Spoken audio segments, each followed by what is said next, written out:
Você é um cristão de verdade? Certamente essa pergunta já deve ter ocorrido na sua mente diversas vezes em sua vida, muitas vezes no seu dia.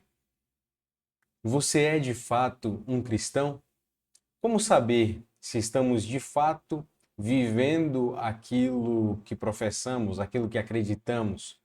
Como saber se de fato somos seguidores de Cristo? A ideia desse vídeo é exatamente responder essa pergunta, utilizando os ensinamentos da Igreja Católica. Eu me chamo Lucas Navar e a proposta desse canal é falar um pouco mais a respeito do cristianismo através da Igreja Católica, a igreja fundada por nosso Senhor Jesus Cristo de Nazaré. Bom, para explicar o que é ser cristão, para responder à pergunta o que é ser cristão, se você de fato é um cristão, vou fazer uma apresentação com alguns slides. Assim fica mais fácil ilustrar. Slide é coisa do passado, mas minha mentalidade funciona mais facilmente dessa forma e acho que mais facilmente eu consigo passar a ideia do que quero te apresentar. Vamos dar início então à resposta dessa pergunta. Sou cristão? Você é um cristão? Vamos lá então. Sou um cristão de verdade? Primeiro, precisamos responder o que torna alguém cristão. E a resposta é muito simples: a graça de Deus. Somos cristãos graças a Deus. Somos cristãos pela graça de Deus, pelo dom inteiramente gratuito de Deus. Ou seja, não somos cristãos porque merecemos. Não somos cristãos porque somos bons demais. Não somos cristãos porque nos movemos diante de Deus. Não. Somos cristãos porque Deus, em sua infinita misericórdia, se moveu em direção a nós. Esse é o grande ponto. As mitologias antigas, o ser humano, ele se elevava. Vemos isso hoje em dia no budismo, por exemplo. Por exemplo, onde o seguidor daquela crença, né, daquele estilo de vida, ele busca elevar-se. O mesmo vale para o hinduísmo. Então, são pessoas que acreditam na elevação do intelecto, da alma, enfim, onde o ser humano, por uma ação própria, eleva-se em direção ao divino. Mas aqui no cristianismo, não. No cristianismo, é o divino quem se dirige em direção ao homem. Esse é o grande ponto. Portanto, respondendo à pergunta, sou cristão? Sim, é cristão, a princípio, porque Deus se moveu em direção a você. Não porque você, em algum ato de bondade sua, se moveu em direção a Deus. Reconheceu suas falhas, reconheceu-se dependente dele. Não. Primeiro, Deus se moveu em direção a você e só então você tornou-se, entre aspas, capaz de reconhecer a Deus. Então, o que torna alguém cristão? A graça de Deus. Graça que é dom inteiramente gratuito de Deus. Não merecemos, é o próprio Deus quem nos dá.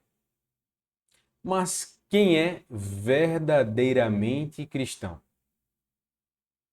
É verdadeiramente cristão aquele que é batizado. Então, veja, aqui vamos separar algumas coisas. Vamos separar o joio do trigo, digamos assim. Ser cristão é mais do que simplesmente dizer eu sou. É mais do que simplesmente levantar a mão e falar eu acredito em Deus. Lembre-se, até o maligno acredita em Deus. Mas vamos lá. Quem é verdadeiramente cristão? Verdadeiramente cristão é aquele que é batizado. Mas também é aquele que é batizado e crê. Que crê e professa. Ou seja, não basta simplesmente crer. Não basta simplesmente dizer Deus é o Senhor. Não basta simplesmente acreditar. É necessário que você também professe, que você evangelize, que você afirme. Eu creio com o meu intelecto e eu professo com as minhas ações. Então, é cristão de verdade aquele que é batizado, que crê, que professa e que obedece. Obediência quero, não sacrifícios, diz o Senhor.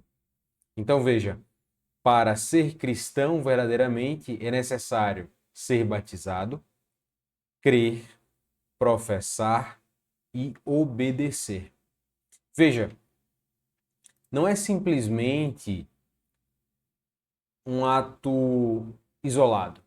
Na verdade, é a junção de todas as coisas.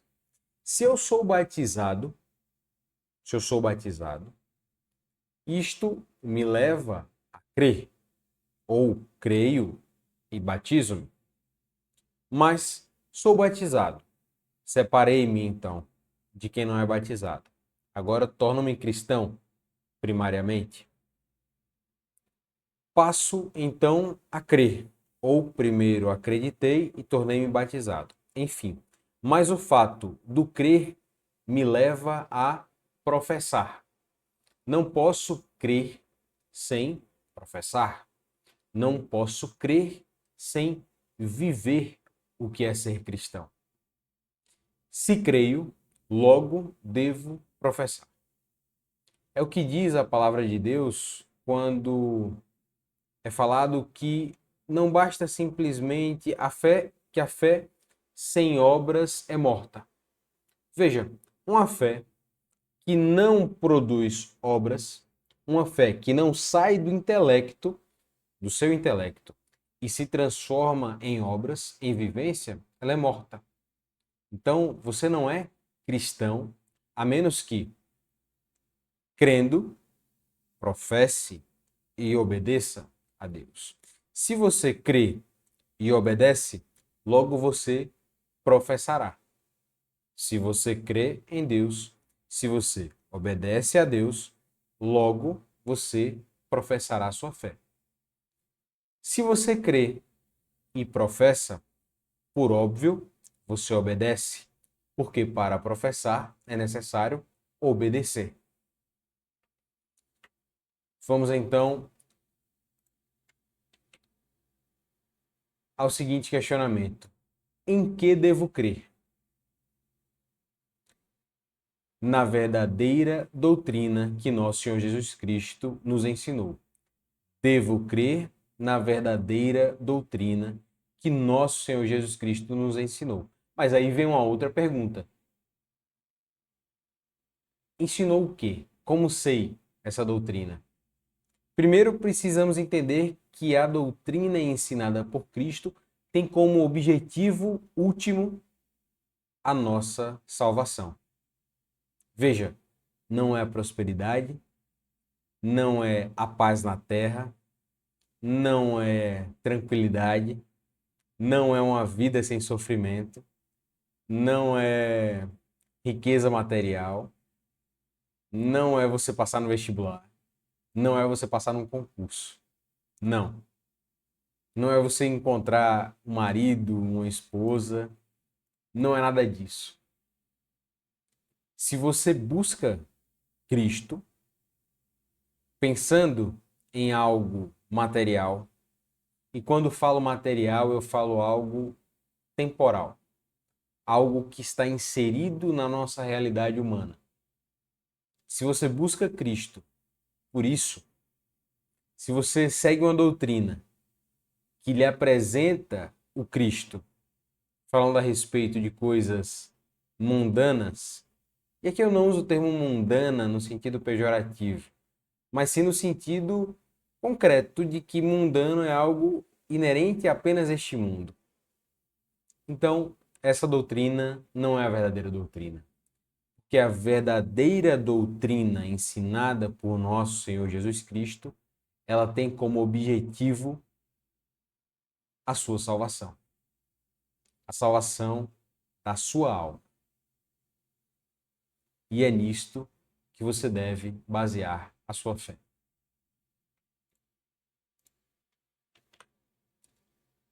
Com quem devo aprender a doutrina? Veja, Jesus Cristo não está aqui, neste momento, fisicamente falando, não como na época dos apóstolos.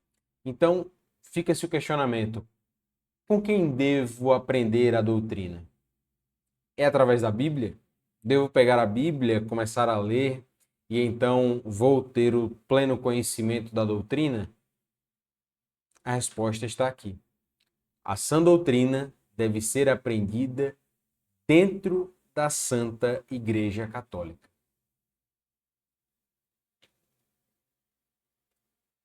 Mas por quê? Pode vir o questionamento na sua cabeça. Por que eu devo aprender a sã doutrina através da Igreja Católica? Por que não através de qualquer outra igreja? De uma igreja protestante, de uma igreja luterana e assim por diante? Por que não uma mitologia? Simples.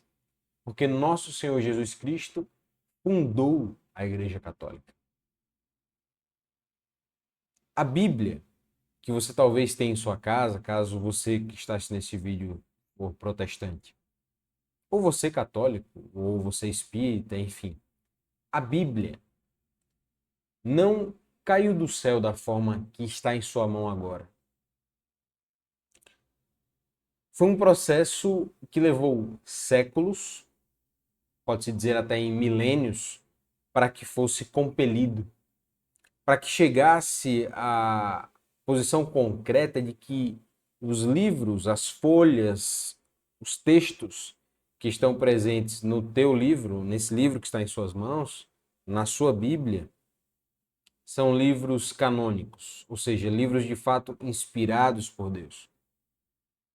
E veja, mesmo dentro da Igreja Católica, hoje, ainda há uma certa diferença, vou usar esse termo. Para os coptas, por exemplo, para os etíopes, na Igreja Católica Etíope, para os etíopes, alguns livros que estão na Bíblia deles presente, que na nossa não estão. Enquanto na nossa Bíblia Católica ocidental, dos católicos ocidentais, romanos, há livros que na Bíblia dos protestantes não está presente. Falando apenas de Igreja Católica, os livros que estão dentro da Bíblia da Igreja Católica Apostólica Romana são livros que a Igreja, nos seus concílios, concluiu. Estes são os livros inspirados por Deus. São livros que, de fato, seguem a sã doutrina. Isto baseado nas três colunas principais da Igreja, que são o magistério da Igreja, a doutrina e a palavra. Veja, o magistério da Igreja, a doutrina que é a tradição, tá? O magistério da Igreja é exatamente a tradição apostólica.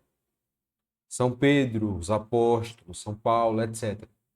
Isso é o magistério da Igreja, a autoridade dada por Cristo dada aos apóstolos para levar o evangelho a todas as criaturas. Mas aqui também temos a tradição. Veja, quando Cristo ia operando os milagres, não se ficava anotando. Quando Davi matou Golias, não estava sendo anotado lá. Davi matou Golias. Não é como hoje que temos um jornal, Instagram, etc e tal, que o fato acontece e imediatamente vai sendo transcrito, relatado. As coisas levavam tempo antigamente. Então, na época dos apóstolos, por exemplo, eles iam vivendo e com o tempo as coisas começaram a ser redigidas. Mas antes de serem redigidas, havia a tradição, que era passado pela oralidade, coisas do dia a dia. Então, mesmo depois dos apóstolos, depois da conclusão da escrita de todos os livros que hoje compreende o que é o cânone bíblico, a história da igreja não parou de ser escrita. Veja, ela parou de ser escrita em texto para compor o compêndio que chamamos de Bíblia. Mas a história da igreja, a igreja é viva. Ela continua sendo produzida no tempo, até que se consume, até que Jesus Cristo venha novamente. Até lá, a igreja vive a tradição ainda. E além disso, então, temos a palavra de Deus. E a palavra de Deus é o próprio Jesus Cristo.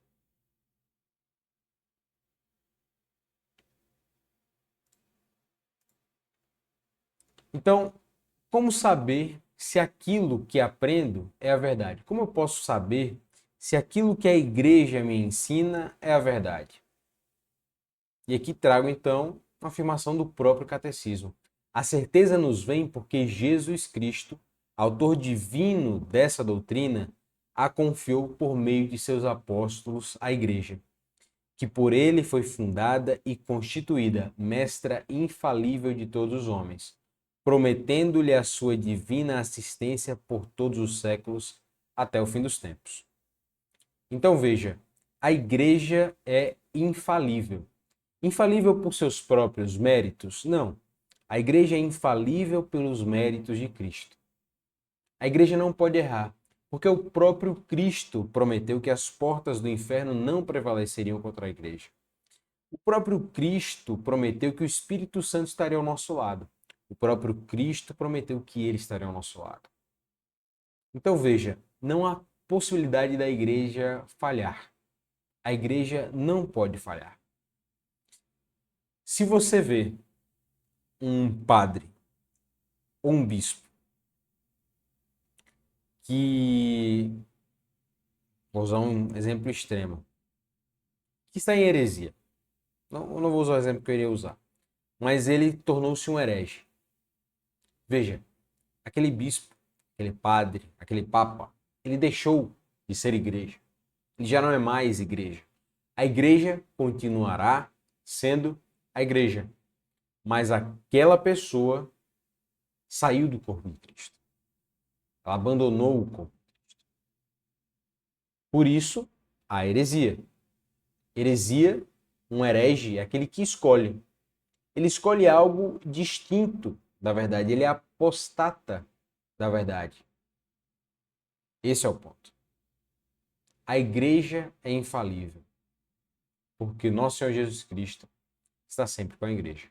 Então, por último, eu lhe faço a pergunta. E então, você é mesmo um cristão? Lembre-se do que está aqui. Para ser cristão, verdadeiramente é necessário ser batizado, crer, professar e obedecer. Não é fácil. Pode parecer muito fácil, mas é difícil. Mas essa é a nossa missão. Que Deus nos abençoe. Inscreva-se no canal. Me ajude a vivenciar o que é ser cristão. Não é fácil, mas essa é a nossa missão. Que Deus te abençoe, que Nossa Senhora interceda por nossas vidas, a Jesus Cristo, nosso Senhor, Deus e Salvador. Amém.